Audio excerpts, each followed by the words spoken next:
And I'm Fatima Bougador. And we are reading a scene from The Importance of Being Earnest by Oscar Wilde. Thank you.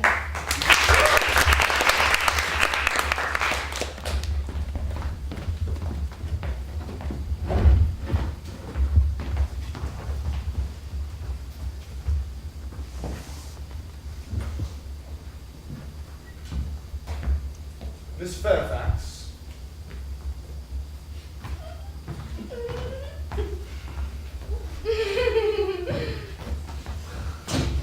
Pray let me introduce myself to you. My name is Cecily Cardew. Cecily Cardew. What a very sweet name. Something tells me that we are going to be great friends. I like you already more than I can say. My first impressions of people are never wrong. How nice of you to like me after we have known each other for such a comparatively short time. Pray sit down. I may call you Cecily, may I not? With pleasure. And you will always call me Gwendolyn, won't you? If you wish. Then that is all quite settled, is it not? I hope so.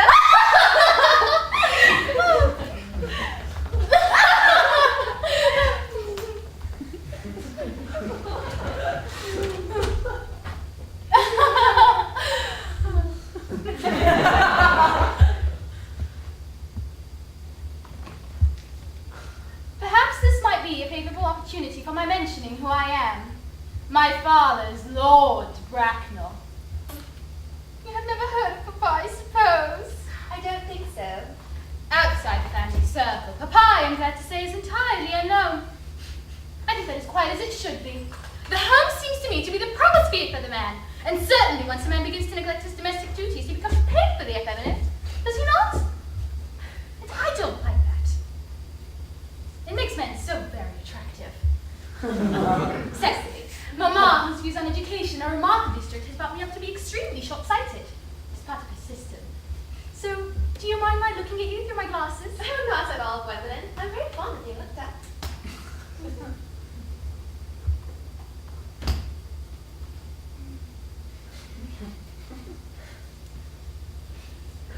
You are here on a short visit, I suppose. Oh no, I live here.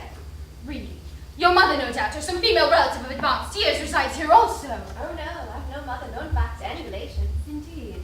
My dear guardian, with the assistance of Miss Prison, has the arduous task of looking after me. Your guardian? Yes, I am Mr. Warding's ward. Oh!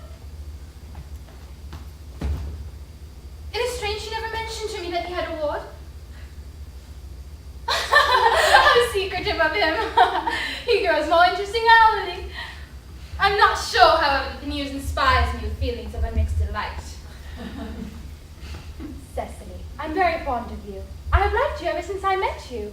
But I am bound to state that now that I know you are Mr. Worthing's ward, I cannot help expressing the wish that you were, well, just a little older than you seem to be, and not quite so very alluring in appearance. In fact, if I may speak candidly. Pray do. I think that whenever one has anything unpleasant to say, one should always be quite candid. Well, speak with perfect candor, Cecily. I wish that you were fully 42 and more than unusually plain for your age. Ernest has a strong, upright nature. He's the very soul of truth and honor. Disloyalty would be as impossible to him as deception. But even men of the noblest possible moral character are extremely susceptible to the physical charms of others. Modern, no less than ancient history provides us with many most painful examples of what I refer to. If it were not so, indeed, history would be quite unreadable.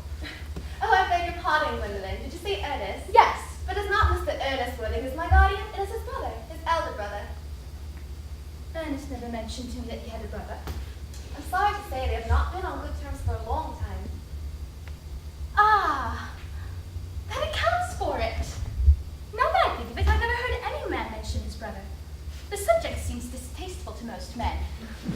Cecily, you have lifted a load from my mind. It would have been terrible if any cloud had come across a friendship like ours, would it not?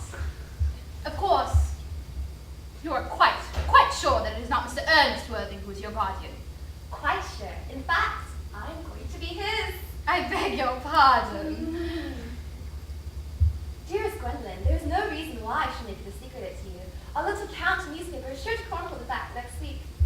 Mr. Ernest Worthing and I are engaged to be married. My darling Cecily, there must be some slight error. Mr. Ernest Worthing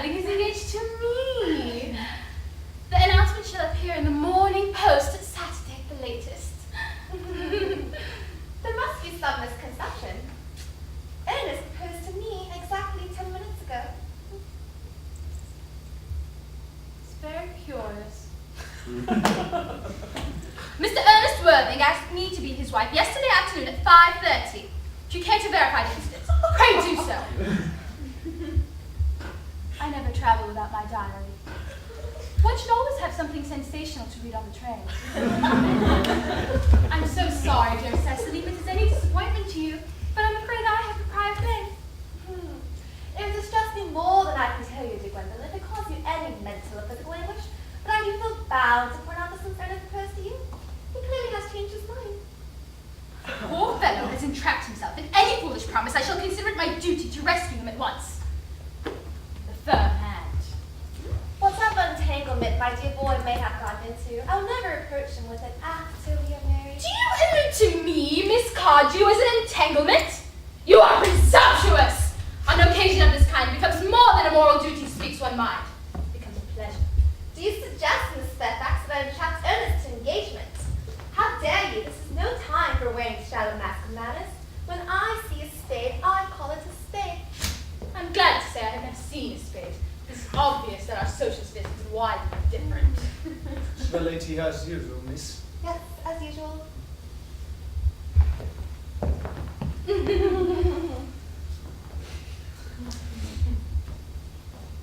Are there many interesting walks in the vicinity, Miss Cardew? Oh yes, a great many. From the top of one of the hills, quite close, one can see 5 counties. 5 counties. I don't think I should like that. I hate crowds. I suppose that is why you live in town?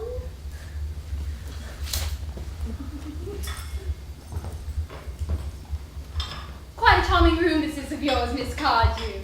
So glad you like it, Miss Fairfax. I had no idea there was anything approaching good taste in the more remote country districts. I'm afraid you judge the country from a one-season town. I believe most London houses are extremely vulgar. Oh, I suppose they do dazzle the rural mind. Personally, I don't see how anybody manages to exist in the country. If anybody who is anybody does. The country always bores me to death. This is what the newspapers call agricultural depression, is it not? I believe the aristocracy is suffering very much from it at present. I think it's almost epidemic amongst them, I've been told. May I offer you some tea, Miss Fairfax? Thank you. Detestable gods, I require tea!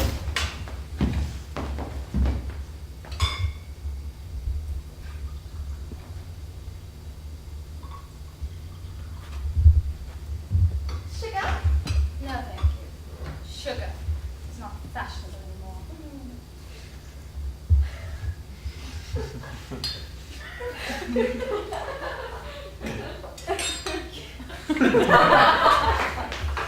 Cake or bread and butter? Bread and butter. Cake. It's rarely seen at the best houses nowadays.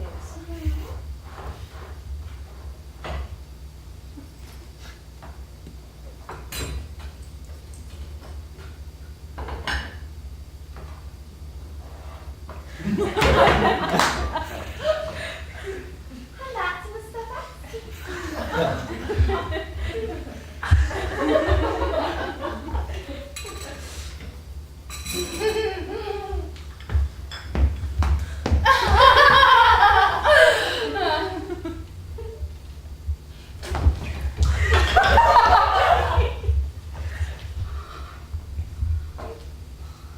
You have filled my tea with lumps of sugar, and though I asked most distinctly for bread and butter, you have given me cake. I'm known for the gentleness of my disposition and extraordinary sweetness of my nature, but I warn you, Miss Cardew, you may go too far. To stay on my poor innocent trusting boy from the machinations of any other girl, there are no lengths to which I would not go. From the moment I saw you, I thought that you were false and deceitful. I'm never deceived in such matters. My first impressions are invariably right. It seems to me, Miss Fairfax, that I'm trespassing on your very valuable time. No doubt you have